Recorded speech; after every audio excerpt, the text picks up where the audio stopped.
Talk about the non-conference schedule and how you guys went about putting that together. We really tried to put a diverse non-conference schedule together for us for a couple of different reasons. Number one, geography. We wanted to be able to get out there for a recruiting purpose and for our own alumni, family, and friends to have a chance to watch Penn State lacrosse when we're not here in State College.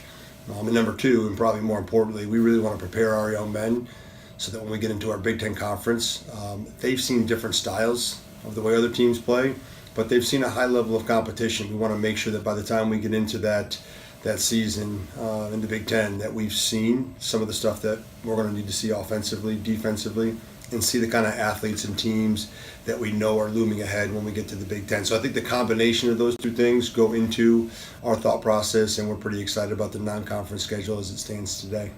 More specifically, could you highlight some of those teams that we will play that can specifically prepare you for some of the same styles of play that we play in Big Ten? Yeah, I think each and every one will present a different challenge. So I think you could look at every one from the start of the season at Villanova all the way down to the last game that we play before we start that Big Ten conference. So I think the combination of all of them, we've been excited to have some of the upstate rivalries right now with Cornell and Hobart on the schedule. We're excited that we got Villanova back on the schedule.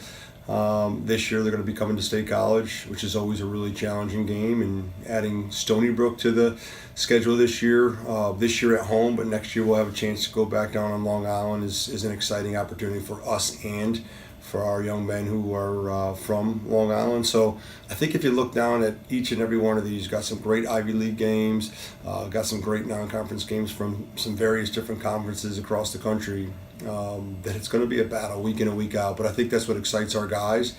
And I think you need that motivation, not just in the fall, but in the preseason to get your guys prepared and focused to go through that stretch. And then could you just kind of touch on the strength of the Big Ten and what it means for the growth of lacrosse?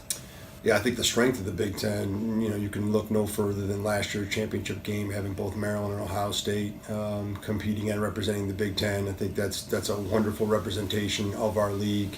It's also daunting looking into that, week in and week out schedule with those teams, and then including Rutgers and Michigan and Johns Hopkins in there.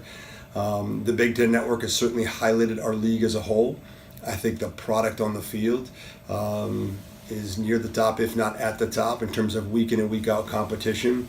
And I think it only continues to get stronger. So we're excited to be a part of it. It's an honor to be a part of the Big Ten. And I know that each week it's an exciting opportunity to prepare for some of the best teams in the country. And then just any closing thoughts, any things for the fans to look out for? I think for the fans, we got a great home slate in February. We will play some indoor games and some games out on our lacrosse field. March, we will be on the road for the majority of that month, which is unfortunate. But when we come back in April, I'm hopeful that the Panzer Stadium will be complete. So, hopefully that between some of our home and away, people are going to see some great lacrosse, and hopefully by the end of the season they're going to see not just a great product on the field, but they're going to see for the first time what Panzer Stadium looks like and the construction of our stadium, which would be a really exciting time in Penn State lacrosse history.